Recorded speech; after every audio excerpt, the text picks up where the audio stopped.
I'm an anthropologist by training. I always enjoyed making things.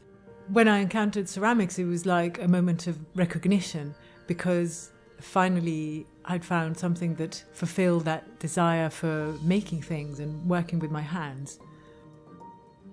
I remember from the very beginning, from seeing people throwing on the wheel, and I was completely mesmerised.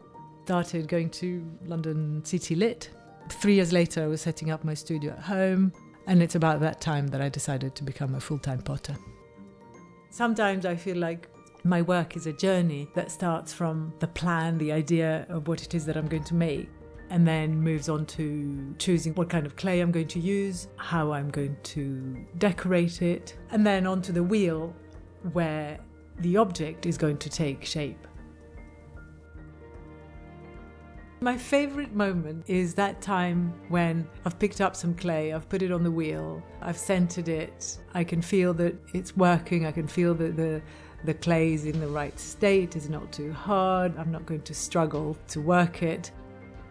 And I begin to give shape to an object. And I think that's really magical. I find that once the clay is on the wheel, the piece is growing, as it were. That's the best time, that's when ideas develop. And the whole process, from beginning to end, I find it very freeing, because although you have to have the skill and the technique, of course, but at the same time, there's a strong element of intuition and also of negotiation with the material. You're not in control of everything, which I think is very important and is very healthy. Sometimes you have to make decisions just on the basis of what's there for you that day at that moment.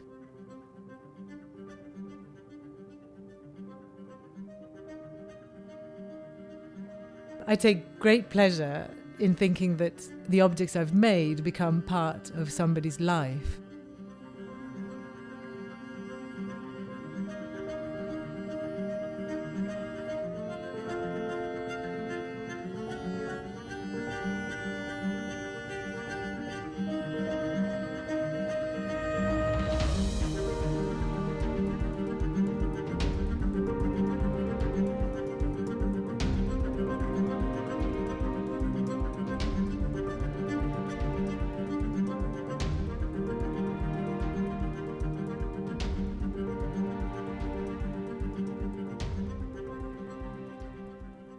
I sometimes marvel and think, how on earth did humans discover these properties of ceramics?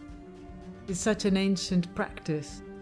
To think that for thousands and thousands of years, people across the world in very different cultures have been mixing clay with water, putting it through fire to produce functional everyday objects that are also beautiful.